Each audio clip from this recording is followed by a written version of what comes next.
Hello everyone, welcome to my channel UPSC simplify. And आज हम polity का एक वेरी इंपॉर्टेंट टॉपिक पढ़ेंगे, that is the schedule of the constitution of India. भारतीय संविधान के अंदर जो अनुसूचियां हैं उनके बारे में हम एक एक अनुसूचियों के बारे में इंफॉर्मेशन लेंगे कि उनमें क्या वर्णन किया गया है। हमें पता है कि भारतीय संविधान के अंदर टोटल 12 शेड्यूल्स है, 12 अनुसूची दी गई है, लेकिन ओरिजिनली 12 नहीं थी। प्रेजेंट में सिर्फ और सिर्फ 12 शेड्यूल्स है जो अलग अलग चीज़ों के बारे में हमें बताती है। ओके, हम इसको कैसे याद रखेंगे? हम याद रखेंगे 8+1+1+2 का रूल हम यहाँ पे याद रखेंगे। कैसे कि 8 जो थी वो क्या थी, अपने ओरिजिनल कॉन्स्टिट्यूशन के अंदर थी। जो अपना संविधान बनकर आया था 26 जनवरी 1950 को जब लागू किया गया था, देन ओरिजिनल कॉन्स्टिट्यूशन के अंदर कितनी थी? 8 शेड्यूल्स थी। उसके बाद क्या किया गया? फर्स्ट कॉन्स्टिट्यूशनल अमेंडमेंट किया गया। फर्स्ट कॉन्स्टिट्यूशन अमेंडमेंट 1951 में इसके अंदर क्या किया गया? 9th शेड्यूल को एड ऑन किया गया था, 9वीं अनुसूची डाली गई थी। उसके बाद एक और अनुसूची एड ऑन की गई थी, 52nd कॉन्स्टिट्यूशन अमेंडमेंट 1985, जिसके अंदर क्या है? 10th शेड्यूल को एड ऑन किया गया था। एंड लास्ट में जब ये दो एड ऑन की गई है, इनको किया गया है 73rd and 74th constitutional amendment 1993 के तहत इनको एड ऑन किया गया। तो 8+1+1+2 का फॉर्मूला हमें यहाँ पे याद रखना है कि आज कितनी है? 12, लेकिन पहले कितनी थी? 8। फिर 1 कैसे ऐड ऑन की गई, फिर 4 कैसे ऐड की गई, फिर 2 उसके बाद कैसे ऐड ऑन की गई। ठीक है, एक एक करके सभी के बारे में पढ़ेंगे कि इसमें क्या था, इसके अंदर क्या था, इसके अंदर क्या था एंड इसके अंदर क्या था। वीडियो को कंप्लीट वीडियो को कंप्लीट ज़रूर देखिए एंड आपको ये वीडियो पूरी अच्छे से समझ आएगी एंड शेड्यूल्स जो है वो आपको अच्छे से याद हो जाएगी वीडियो देखने के साथ साथ ही। ओके, तो स्टार्ट करते हैं। सबसे पहले आती है अपनी फर्स्ट शेड्यूल। देखो, फर्स्ट शेड्यूल की अगर हम बात करें, पहली अनुसूची की बात करें, तो पहली अनुसूची बात करती है article number 1 and article number 4 से डील होती है ये।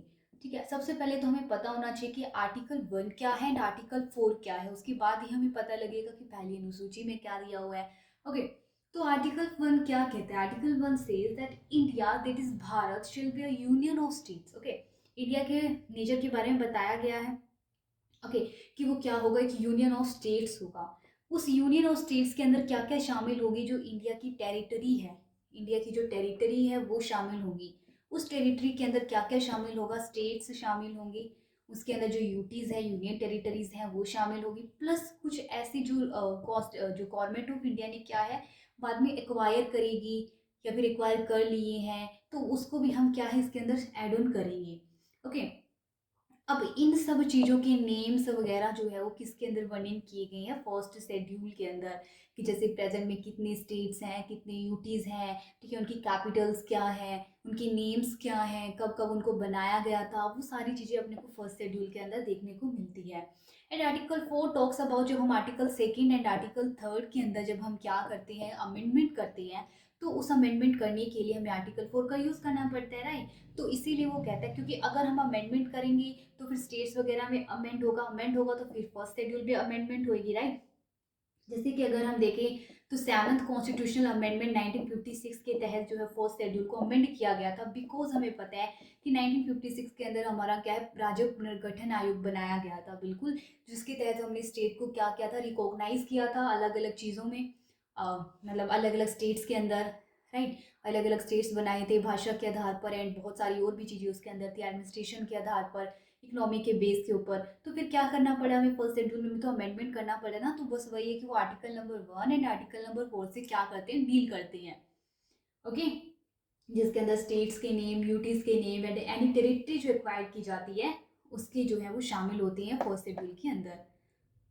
तो आई होप फर्स्ट शेड्यूल आपको समझ आई है और यही कहीं आपको याद भी हो गई होगी। नेक्स्ट करते हैं। तो नेक्स्ट वन आती है अपनी शेड्यूल नंबर 2। अब शेड्यूल नंबर 2 बात करती है salary, allowances and the privileges of the following. ठीक है, प्रिविलेजेस। ओके, तो इनके बारे में बात करती है। अब किन की सैलरी, किन के अलाउंसेस एंड किन की प्रिविलेजेस के बारे में शेड्यूल 2 के अंदर वर्णन किया गया है, तो हम देखते हैं। तो first one is the president, president जिनका वर्णन किया गया आर्टिकल नंबर 59 के तहत। The second is vice president, vice president, okay, article number 65 के तहत। And the third is governor, governor जो है उनका दिया गया आर्टिकल नंबर 158। फोर्थ है अपने पास speaker and deputy speaker of Lok Sabha plus chairman and vice chairman of Rajya Sabha की सैलरी की बात की गई है आर्टिकल नंबर 97 के अंदर। ओके, उसके बाद अपने पास आते हैं कौन, speaker of Vidhan Sabha and deputy speaker of Vidhan Sabha plus Vidhan Parishad की जो चेयरमैन, अगर किसी स्टेट में विधान परिषद है तो इनके बारे में भी क्या इसके अंदर जो है वो वर्णन किया गया है। ओके, और उसकी तो स्पीकर ऑफ विधानसभा प्लस देखो राज्य विधानसभा के अध्यक्ष, speaker of Vidhan Sabha and deputy speaker of Vidhan Sabha plus में, और साथ में हमें कौन देखने को मिलते हैं, जो विधान परिषद है उनके चेयरमैन और वाइस चेयरमैन, वाइस चेयरमैन जो है, ठीक है, उनकी हमें देखने को मिलती है आर्टिकल नंबर 186 के तहत इन सभी की। ओके, उसके बाद हमें देखने को मिलते हैं सुप्रीम कोर्ट सीजेआई, जो सुप्रीम कोर्ट की न्यायाधीश हैं या फिर जो जजेस हैं, ठीक है, उनकी article number 125। Then next one is जो अपने हाई कोर्ट के जो न्यायाधीश हैं, हाई कोर्ट के जो जजेस हैं, उनकी हमें देखने को मिलती है आर्टिकल 221 के तहत। And the next one is अपने आते हैं controller and the editor general of India, जो कैग है, उनकी हमें देखने को मिलती है आर्टिकल नंबर 148 के तहत। तो हमें किन किन की देखने को मिलती है कि इनकी सैलरी जो है वो शेड्यूल 2 के अंदर वर्णन किया गया है, और इन सभी की सैलरी जो है वो दी जाएगी according to the schedule 2 of the constitution of the India. उनको क्या क्या वेतन दिए जाएंगे, उनको क्या क्या जो है भत्ते दिए जाएंगे, कौन कौन से इनको विशेषाधिकार दिए जाएंगे। ओके, और इनकी सारी जो है वो कंसोलिडेटेड फंड ऑफ जो इंडिया है उनसे इनका दिया जाता है। ओके, जो भारत का जो संचित निधि है उसमें से इनको दिया जाएगा। एंड इनकी मतलब सैलरी जो है वो कम नहीं की जाती है, बढ़ाया जा सकता है। ओके, जैसे हम एक बार दोबारा, जैसे प्रेसिडेंट ऑफ इंडिया आर्टिकल 59 राष्ट्रपति की, फिर आती है वाइस प्रेसिडेंट अंडर आर्टिकल 65 उनके तहत वर्णित की गई है। उसके बाद गवर्नर आर्टिकल 158 के तहत, speaker and the deputy speaker of Lok Sabha and the chairman and the vice chairman of Rajya Sabha under article 97, speaker of the Vidhan Sabha and deputy speaker of Vidhan Sabha, and अगर किसी राज्य में विधान परिषद है तो उसकी chairperson and vice chairperson article 186, supreme court जजेस and CJI article 125, high court जजेस and CJ article 221, and controller and auditor general of India article 148 के तहत जो है वो शेड्यूल 2 के अंदर बताया गया है। ओके, क्लियर कि इनके अंदर जो वर्णित किए गए हैं उनकी सैलरी दी जाएगी, जिनकी वर्णित नहीं है उनकी अलग एक्ट के द्वारा दी जाती है। ओके, द नेक्स्ट वन आता है अपने पास शेड्यूल नंबर 3। जो शेड्यूल नंबर 3 बात करता है ओथ एंड एफर्मेशन की, ओथ एंड एफर्मेशन की बात करता है, शपथ और जो प्रतिज्ञान लिए जाते हैं, ओके, उनके बारे में बात करता है कि हम क्या शपथ लेंगे। हम लेते हैं ट्रू फेथ, हम true faith and the allegiance to the constitution of India, allegiance to the constitution of India, कि हम क्या करेंगे, भारतीय संविधान के प्रति सच्ची श्रद्धा और निष्ठा रखेंगे, इसकी ओथ ली जाती है। अब कौन कौन लेता है अकॉर्डिंग टू द शेड्यूल 3, तो सबसे पहले मैं आपको बता देती हूँ कि कौन नहीं लेता है। सबसे पहला माइंड में यही ऑप्शन आता है कि president, vice president and the governor शपथ लेते हैं according to the schedule 3। No, it is the wrong statement. अगर हम बात करें आर्टिकल नंबर 60, अगर हम बात करें आर्टिकल नंबर 69 और हम बात करें आर्टिकल नंबर 159, 60 जो प्रेसिडेंट की है, 69 जो वाइस प्रेसिडेंट की है और 159 जो गवर्नर की है, ये जो तीनों हैं ये शेड्यूल 3 के अंदर वर्णन नहीं है, ये अलग से लेते हैं, क्योंकि प्रेसिडेंट जो होते हैं और जो गवर्नर होते हैं वो लेते हैं प्रोटेक्ट की, प्रिजर्व की एंड डिफेंड की of the constitution of India. तो ये जो लेते हैं protect, preserve and defend of the constitution of India, president and governor, ठीक है। एंड वाइस प्रेसिडेंट जो है वो ट्रू फेथ एंड एलिजेंस की ही लेते हैं, बट इनकी तीनों की कॉन्स्टिट्यूशन के अंदर नहीं है, शेड्यूल 3 के अंदर वर्णन नहीं की है, मतलब इनकी जो है शेड्यूल 3 के अंदर वर्णित नहीं है। अब शेड्यूल 3 के अंदर कौन कौन से आते हैं? सबसे पहले आते हैं अपने यूनियन मिनिस्टर्स, जो संघ के जो मंत्री हैं वो लेते हैं। उसके बाद जो आते हैं पार्लियामेंट के जो इलेक्शन कैंडिडेट होते हैं, ठीक है, जो अभ्यर्थी जो होते हैं इलेक्शन के लिए, वो वाले। फिर अगर हम देखें तो स्टेट का ले लो, साथ के साथ स्टेट के इलेक्शन कैंडिडेट जो होते हैं। उसके बाद जो मेंबर ऑफ पार्लियामेंट होते हैं और जो मेंबर ऑफ लेजिस्लेटिव असेंबलीज होते हैं वो वाले। उसके बाद controller and auditor general of India and the जजेस, जो supreme court and high court. अभी जो जजेस लेते हैं ये क्या लेते हैं? ये लेते हैं अपहोल्ड द, कि हम क्या करेंगे, uphold the constitution of India and laws, कि हम क्या करेंगे, जो कानून है और जो संविधान है उसको बनाए रखेंगे, उसकी रक्षा करेंगे। रक्षा करने का काम और protect and preserve and defend करने का काम कॉन्स्टिट्यूशन ऑफ इंडिया का है। एंड जजेस क्या लेते हैं? अपहोल्ड करेंगे the constitution of India and laws को। बाकी जितने भी ये बचे हैं ये सारे लेते हैं true faith and allegiance to the constitution of India. और जो मिनिस्टर्स होते हैं, ठीक है, मिनिस्टर्स जो होते हैं वो साथ में क्या करेंगे, सीक्रेसी की ओथ भी लेते हैं, गोपनीयता की ओथ भी लेते हैं, कि अगर ऐसी कोई बात आ जाए, ठीक है, जो गोपनीय रखनी हो, और बाई चांस मान लो अगर लोकसभा का विघटन हो जाता है या फिर ऐसा पॉलिटिकल पार्टी जो आपस में टूट जाती है, तो बाद में ऐसी इन्फॉर्मेशन वो क्या करे, शेयर ना कर दे, और पार्टी में रहते हुए भी शेयर ना कर दे। तो इस तरीके से जो मिनिस्टर्स होते हैं वो ओथ ऑफ सीक्रेसी भी लेते हैं। ओके, तो मैंने आपको बताया कि यूनियन मिनिस्टर्स यानी कि संघ के जो मंत्री होते हैं यूनियन के, वो सारे लेंगे, जो सीक्रेसी ऑफ ओथ भी लेंगे सारे के साथ साथ।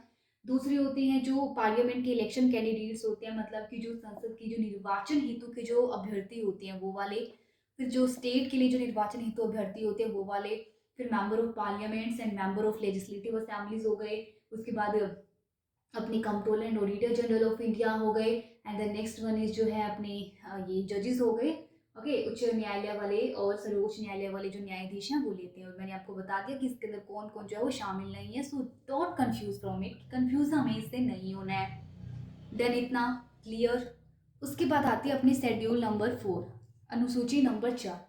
अनुसूची जो बात करती है 4, वो करती है कि राज्यसभा के अंदर जो सीट एलोकेशन करनी है उसकी अलग अलग स्टेट्स को, क्योंकि राज्यसभा हमें पता है क्या, it is the voice of states, council of states, states की रिप्रेजेंटेटिव हमें यहाँ पे देखने को मिलते हैं, राइट। तो कौन से स्टेट से कितने मेंबर्स आएंगे, वो सारी चीज़ जो है उसके लिए जो सीट एलोकेटेड की जाती है शेड्यूल 4 के अकॉर्डिंग की गई है, ठीक है, स्टेट्स एंड साथ में यूटीज। तो राज्यसभा के अंदर जो सीटों का अबेंटन किया जाता है स्टेट्स के अंदर एंड यूटीज के अंदर, कि कितनी स्टेट्स कितनी सीट जो राज्यसभा के अंदर जाएगी। तो हमें पता होना चाहिए कि जैसे यूपी की मैक्सिमम 31 सीट्स हैं, एंड दिल्ली जो अपनी नेशनल कैपिटल है, ओके, तो इसकी 3 है। एंड सबसे कम आई थिंक अरुणाचल प्रदेश की है जिसकी 1 है, सिर्फ और सिर्फ। बाकी अब आपने अपने स्टेट्स की देख लेना, मतलब कितनी है पीसीएस के अंदर ये वर्क करेगा। तो शेड्यूल 4 जो अपनी इसी चीज़ से लेकर बात करती है। उसके बाद आता है शेड्यूल नंबर 5। शेड्यूल नंबर जो 5 है वो क्या बात करती है, देखो, शेड्यूल 4 जो है वो बात करती है, सॉरी, शेड्यूल नंबर 5 जो बात करती है जो एससीज और एसटीज जो एरियाज हैं, scheduled caste and scheduled tribes areas हैं, scheduled caste and scheduled tribe वाले जो एरियाज हैं, ठीक है, उनका एडमिनिस्ट्रेशन कैसे चलाया जाएगा, उनके एडमिनिस्ट्रेशन के लिए, ठीक है, उनका रेगुलेशन करने के लिए, ठीक है, उनको ऑटोनॉमी देनी है, कितनी देनी है, उनका एडमिनिस्ट्रेशन कैसे चलाना है, नॉर्मल स्टेट से कैसे अलग होना चाहिए, नॉर्मल एरिया से, ओके। तो वो सारी चीज़ जो है शेड्यूल 5 के अंदर वर्णित किया गया है। इसके लिए मैं थोड़ी सी इन्फॉर्मेशन आपको दे देती हूँ कि शेड्यूल्ड एरिया कौन से एरियाज होते हैं। शेड्यूल्ड एरियाज जो होते हैं वो एरियाज होते हैं जिनके अंदर जो एसटी पॉपुलेशन होती है वो ज़्यादा होती है, जो शेड्यूल्ड ट्राइब पॉपुलेशन होती है वो थोड़ी ज़्यादा होती है, ओके, इसकी मतलब उसमें पाई जाती है। तो उन एरियाज को हम शेड्यूल्ड एरियाज कहते हैं, अनुसूचित क्षेत्र हम उसे कहते हैं, जहाँ पे हमें शेड्यूल्ड ट्राइब पॉपुलेशन देखने को मिलती है। और इसी के अंदर शेड्यूल्ड कास्ट भी इंक्लूड है, ओके, इसी के अंदर इंक्लूड है शेड्यूल्ड कास्ट, उसी को हम शेड्यूल्ड एरिया के अंदर मान के चलेंगे, scheduled caste and scheduled tribe population जहाँ पे रहती है, ओके। उसके बाद 5th शेड्यूल जो है वो बात करता है फिफ्थ शेड्यूल का मैं बताती हूँ आपको। ये जो बात करता है कि exception of the four states को छोड़कर, that is the Assam, that is the Meghalaya, Meghalaya के बाद त्रिपुरा एंड मिजोरम, ये चार स्टेट्स जो हैं, असम, मेघालय, त्रिपुरा और मिजोरम, इन चार स्टेट्स को छोड़ के बाकी जितने भी शेड्यूल्ड एरियाज होंगे, बाकी जितने भी शेड्यूल्ड एरियाज होंगे उनका एडमिनिस्ट्रेशन अकॉर्डिंग टू शेड्यूल 5 चलेगा। That is in the article number 244 of 1 सब क्लोज 1। समझ आया? नहीं आया?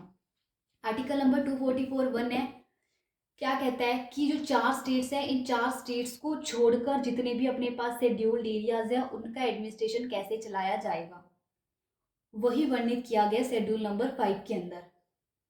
और अगर हम शेड्यूल नंबर 6 की बात करें ना, तो ये जो चार जो अपन ने छोड़े थे ना, ये चार इसके अंदर आ जाएंगे। असम, मेघालय, त्रिपुरा और मिजोरम, ये चार इसके अंदर शामिल हो जाएंगे शेड्यूल नंबर 6 के अंदर। इसके अंदर क्या है, एडमिनिस्ट्रेशन ऑफ इनका चलाया जाएगा अंडर आर्टिकल 244 सब क्लोज 2। तो fifth schedule is talks about the exception of the states, बाकी जो शेड्यूल्ड एरियाज हैं उनके बारे में अंडर आर्टिकल 244 सब close 1। And schedule 6 is talk about the these four states, जो आर्टिकल 244 सब क्लोज 2 एंड 6th शेड्यूल के अंदर वर्णन है। अब इसके अंदर देखो, फिफ्थ शेड्यूल जो है इसके अंदर कौन कौन से स्टेट्स हैं, जैसे आंध्र प्रदेश हो गया, एमपी हो गया, महाराष्ट्र, उड़ीसा, राजस्थान, तेलंगाना, मतलब इसके अंदर है आई थिंक टोटल 10 स्टेट्स हैं। देन तो उनका जो है यहाँ पे क्या किया जाता है, मैं लिखवा ही देती हूँ। जैसे first is Andhra Pradesh, second is Chhattisgarh, ठीक है, फिर एमपी हो जाएगा अपना, महाराष्ट्र हो जाएगा, उड़ीसा हो जाएगा, राजस्थान हो जाएगा, तेलंगाना, झारखंड, झारखंड के बाद आएगा हिमाचल एंड गुजरात, हिमाचल प्रदेश हो जाएगा और गुजरात हो जाएगा। ओके, बाकी हो गया ना, तो आंध्र प्रदेश, छत्तीसगढ़, एमपी, ये सारे स्टेट जो है इसके अंदर शामिल हैं। ओके, उसके बाद आती है अपनी 7th शेड्यूल। तो 5th एंड 6th आगे समझ में इसके अंदर क्या बोला गया। तो उसके बाद अपनी आती है 7th शेड्यूल। तो 5वीं हो गई, 6ठी हो गई, अब आते हैं 7वीं के ऊपर। 7th शेड्यूल आर्टिकल नंबर 246 आ जाएगा इसके अंदर, डील करती है ये उससे। ओके, ये बात करती है पावर्स के बारे में, सेंटर की पावर, स्टेट की पावर, ठीक है, किस किस सब्जेक्ट के ऊपर, किस किस मैटर के ऊपर इनको लॉ बनाने का राइट जो दिया गया है। इसके अंदर हम 3 सूची में डिवाइड करते हैं, that is the union list, that is the state list and that is the concurrent list. तो जो यूनियन लिस्ट होती है उसके अंदर एक्सक्लूसिवली पावर होती है पार्लियामेंट की, लेजिस्लेचर की। एक्सक्लूसिवली पावर किसकी है लॉ बनाने की, पार्लियामेंट की पावर होती है कानून बनाने की, याद रखो। ओके, अगर हम इसके अंदर देखें तो ओरिजिनली कितने विषय थे, 97 विषय थे, 97 थे। प्रेजेंट में कितने हैं, 98 विषय हैं जो पार्लियामेंट जिसके ऊपर लॉ बना सकती है। उसके बाद आते हैं स्टेट लिस्ट में। स्टेट लिस्ट में एक्सक्लूसिव पावर किसकी है, स्टेट लेजिस्लेटिव असेंबली की है, ठीक है। इसके अंदर ओरिजिनली थे राज्य सूची के अंदर मूल रूप से थे अपने 66 थे जो सब्जेक्ट मैटर्स थे, बट अब कितनी है, 59 है प्रेजेंट के अंदर। कंकरेंट लिस्ट जो होती है ऐसी होती है जिसके अंदर क्या है, पार्लियामेंट भी बना सकती है और स्टेट लेजिस्लेटिव असेंबली भी बना सकती है। और इसके अंदर अगर हम देखें तो पहले 47 थे, नाउ कितने हैं, 52 जो है मैटर्स है। ओके, अब देखो इनके बीच में मतलब जो शक्ति विभाजन किया गया है, जो पावर का डिवीजन इनके बीच में किया गया है कि कौन से मैटर पर कौन सी लिस्ट कानून बना सकती है, एक्सक्लूसिवली इनका राइट होता है। ओके, एंड स्टेट लिस्ट पर जब कानून बनाने का है, जब यूनियन को कब मिल जाता है, जब इमरजेंसी लगी होती है, चाहे वो नेशनल इमरजेंसी हो या फिर प्रेसिडेंट रूल हो। इमरजेंसी वाला वीडियो भी मैं बना चुकी हूँ, तो डाउट हो तो देख लेना। ओके, अब जैसे थोड़ा थोड़ा बता दें, जैसे कि इनका हो गया, जैसे पुलिस वाला हो गया, जेल वाला हो गया, इनकी इसके अंदर आता है राज्य सूची के अंदर। इनमें जो मेन चीज़ें हो जैसे रेलवेज हो गए, ओके, टेलीफोन्स हो गए, या फिर बैंकिंग हो गए, इंश्योरेंस हो गए, मतलब जो मेन सेक्टर होते हैं वो यूनियन लिस्ट ले लेती है। स्टेट लिस्ट की हो जाएंगे, कुछ कंकरेंट लिस्ट में होते हैं, जो दोनों की होते हैं, कुछ होते हैं रेजिडुअल पावर्स जो होती है, ओके, वो जब हम मानते हैं कि ना ही इन तीनों में से किसी लिस्ट में नहीं है, कुछ नहीं ऐसे विषय निकल कर आते हैं, तो सीधा कहाँ पे जाएंगे, यूनियन की उसके अंदर पावर हमें देखने को मिलती है अवशिष्ट शक्तियों के रूप में। आर्टिकल नंबर 246 जो है उसको डिवीजन करते सेंट्रल स्टेट रिलेशन के अंदर हमने देख चुके हैं इसको। क्लियर 7 शेड्यूल, एक दो करके इनके जो है ना, जब एग्ज़ाम हो तब इनके देख जाना कि कौन से मैटर जो स्टेट लिस्ट के अंदर आते हैं, कौन से जो यूनियन लिस्ट के अंदर आते हैं, बिकॉज एग्जाम के टाइम पर देखेंगे तो थोड़ा ज़्यादा माइंड में हमारे रहेगा, वरना ऐसे भूल जाएंगे। उसके बाद आती है अपनी 8th शेड्यूल। 8th शेड्यूल की बात करें तो 8th शेड्यूल हमारी बात करता है लैंग्वेजेस के बारे में, भाषाओं के बारे में, ऑफिशियल लैंग्वेजेस जो होती हैं। तो ओरिजिनली कितनी थी, ओरिजिनली थी अपनी 14 भाषाएं, अब कितनी है, टोटल 22 भाषाएं हैं जिनको संविधान के अंदर डाला गया है, जो article number 344 and article number 351 से डील करती हैं।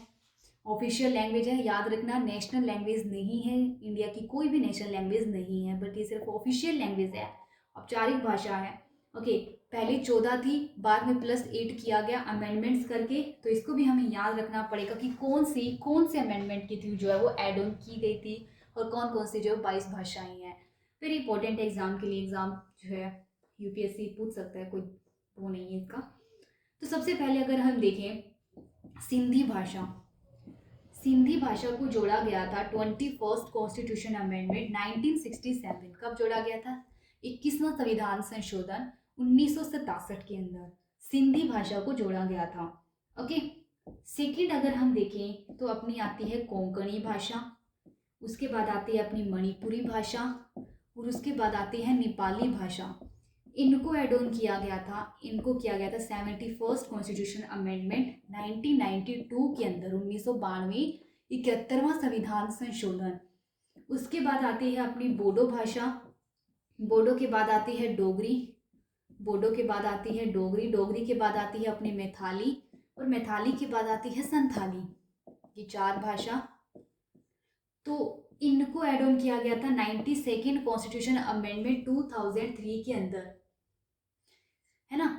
1 2 3 4 5 6 7 और 8 लैंग्वेजेस हो गई। सिंधी को 21वें संविधान संशोधन 1967 के अंदर किया गया है। ओके, कोंकणी, मणिपुरी, नेपाली 71वें संविधान संशोधन 1992 के तहत किया गया है। बोडो, डोगरी, मैथाली, संथाली 12वें संविधान संशोधन 2003 के तहत इसको एड ऑन किया गया था। ओके, तो ये जो है की गई, इनकी क्रोनोलॉजी भी पूछी जा सकती है कि कौन सी पहले की गई थी, कौन सी बाद में की गई थी। बाकी 22 भाषाओं में कौन कौन सी शामिल है, जैसे मैं कुछ कुछ बता देती हूँ। जैसे अपनी असमीज हो गई, ठीक है, जैसे कश्मीरी हो गई, ओके, जैसे अपनी हो गई संथाली लैंग्वेज, तो मैंने इसमें बता ही दिया, है ना। तो 22 भाषाओं के अंदर ही इसके अंदर शामिल हो जाएगी। ओडिया, पंजाबी, संस्कृत, हिंदी, ठीक है, गुजराती, कन्नड़, नेपाली, तेलुगु, तमिल और मलयालम हो गया, ओके, उसके बाद कश्मीरी हो गया, बांग्ला हो गया। तो इस तरीके से जो 22 भाषाएं जो है उसके अंदर शामिल की गई है। तो आई होप आपको ये आ गया होगा। और अगर हम बात करें ना 8th शेड्यूल के अंदर जो है, अगर हमें किसी लैंग्वेज को ऐड ऑन करना होता है, जैसे ये वाली ऐड ऑन की गई थी, तो उसके लिए कोई फिक्स्ड क्राइटेरिया नहीं है, इसके लिए कोई फिक्स्ड क्राइटेरिया नहीं है, ठीक है। क्यों नहीं है? क्योंकि देखो क्लासिकल स्टेटस अगर दिया जाता है, जैसे क्लासिकल अगर हम देखें तो 6 भाषाएं थी, बट अभी 2024 के अंदर और भी लैंग्वेजेस को ऐड ऑन किया गया है, ठीक है। तो उनके लिए कुछ क्राइटेरियाज हैं, बट इसके लिए क्राइटेरिया नहीं है, और ना ही भारत की कोई भी नेशनल लैंग्वेज है। तो हाँ, ये चीज़ हमें यहाँ पे याद रखनी है, ओके। उसके बाद आती है अपनी 9th शेड्यूल। 9th शेड्यूल की अगर हम बात करें, 9वीं अनुसूची मैंने बताया था आपको, इसको फर्स्ट अमेंडमेंट के द्वारा एड ऑन किया जाता है। तो क्यों किया गया था? देखो, जब हमारा भारत आज़ाद होता है तो उसके बाद हमें बहुत सारे, जैसे जमींदारों से रिलेटेड जो है बहुत सारे प्रॉब्लम्स देखने को मिला था। तो जमींदारी अबोलिशंस के लिए इसको लाया गया था, ठीक है, भूमि सुधार करने के लिए, लैंड रिफॉर्म्स करने के लिए, ठीक है, जमींदारी अबोलिशन करने के लिए जो है 9th शेड्यूल को डाला गया था, ओके। और फर्स्ट कॉन्स्टिट्यूशन अमेंडमेंट 1951 के द्वारा इसको जो है वो एड ऑन किया गया था। एंड आर्टिकल नंबर 31 भी साथ में जो है इस अमेंडमेंट के द्वारा ऐड ऑन किया गया था, ताकि हम लैंड रिफॉर्म्स कर सकें एंड अबोलिश कर सकें जमींदारी प्रथा को। साथ में इसने ये बोला कि जो भी फंडामेंटल जो भी इस लिस्ट के अंदर जो भी डाला जाएगा तो वो क्या है, उसका जुडिशियल रिव्यू नहीं हो सकता है ना। अगर हम कोई भी सब्जेक्ट मैटर जो है 9th शेड्यूल के अंदर डालते तो हम उसकी न्यायिक समीक्षा नहीं कर सकते। ऐसा भी 9th शेड्यूल के अंदर डाला गया था, बट इसको क्या कर दिया गया 24 अप्रैल 1973 जब केशवानंद भारती केस हुआ था, तो इसको कर दिया गया फिनिश और कहा गया कि नहीं, जुडिशियल रिव्यू तो हो सकता है। तो यही थी अपनी 9वीं अनुसूची, जिसके अंदर लैंड रिफॉर्म्स और जमींदारी एवोल्यूशन करने की बात की गई थी। और पार्लियामेंट का मानना था कि हम कोई भी अगर लॉ बनाए तो हम क्या करेंगे, उसको मतलब जुडिशियल रिव्यू न्यायिक समीक्षा से परे रखेंगे। बट कॉन्स्टिट्यूशन ऑफ इंडिया का ये उल्लंघन था, तो दैट इज वाई जो सुप्रीम कोर्ट है उसने उसको क्या कर दिया, कहा कि वो जुडिशियल रिव्यू के अंदर आता है। उसके बाद आती है अपनी 10th शेड्यूल। अगर हम 10th शेड्यूल की बात करेंगे तो जो 10th शेड्यूल है 10वीं अनुसूची है, वो हमने बताया कि आपको 52nd कॉन्स्टिट्यूशन अमेंडमेंट 1985 के तहत इसको क्या है, ऐड ऑन किया गया था। कि बात करते हैं एंटी डिफेक्शन के बारे में। एंटी डिफेक्शन का मतलब होता है दल बदल। ओके, कि जैसे एक पॉलिटिकल पार्टी से छोड़ के दूसरी को ज्वाइन कर लेना, तो इससे क्या होता है, बहुत ही मतलब ठीक है, एक दो बार हो तो सही है, एक दो बार करे तो भी कोई दिक्कत नहीं, लेकिन बार बार करो तो इससे गवर्नमेंट गिर जाती है, गवर्नमेंट की पॉलिसीज पैरालाइज हो जाती है, बहुत सारी हमें प्रॉब्लम्स देखने को मिलती है। जैसे एक चला भी था राइट, आया आया राम गया राम वाला, वो उसके अंदर तो उसके बाद इसको लाया जाता है एंटी डिफेक्शन। 1985 राजीव गांधी की सरकार थी उस टाइम, तो इसके अंदर हमें देखने को मिलते हैं आर्टिकल 102 एंड आर्टिकल 191 जो है उसको ऐड ऑन किया गया था एंटी डिफेक्शन के लिए।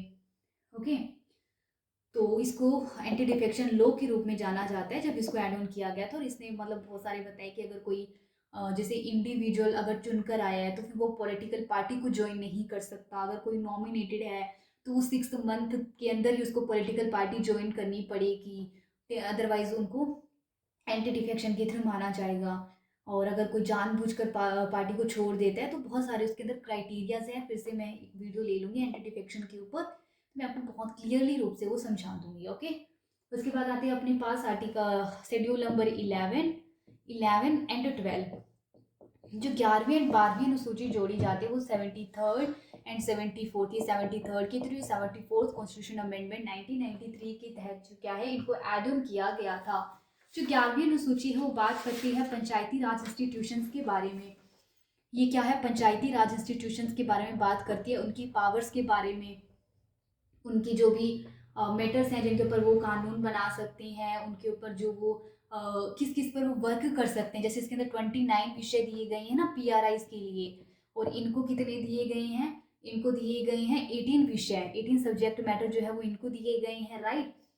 तो इस तरीके से हमें क्या है याद रखना है। 12th इज फॉर म्यूनसिपैलिटीज, जो नगर पालिका है म्यूनसिपैलिटीज है उनके लिए है, और ये पंचायती राज इंस्टीट्यूशंस के लिए है। इनकी इन दोनों की शक्तियाँ क्या होगी, इन दोनों की राइट्स क्या होंगी, इनकी जिम्मेदारियाँ क्या होगी, उन सब के बारे में जो 12वीं अनुसूची के अंदर बताया गया है। ठीक है, तो हमने क्या है 12 की 12 अनुसूची को पढ़ लिया, पहली से लेकर 12 तक बहुत ही अच्छी तरीके से हमने पढ़ा है, सिंपल वे में पढ़ा है। ओके, और आई होप आपको ये क्लियर हुआ होगा एंड थोड़ी थोड़ी तो याद हो ही गए होंगे। वीडियो को दोबारा देख लेना, अगर याद नहीं हो तो अच्छे से याद हो जाएगी। ओके, वीडियो अच्छी लगी हो तो लाइक कीजिए, शेयर कीजिए एंड कमेंट में ज़रूर बताइए कि कैसी लगी। Thank you so much.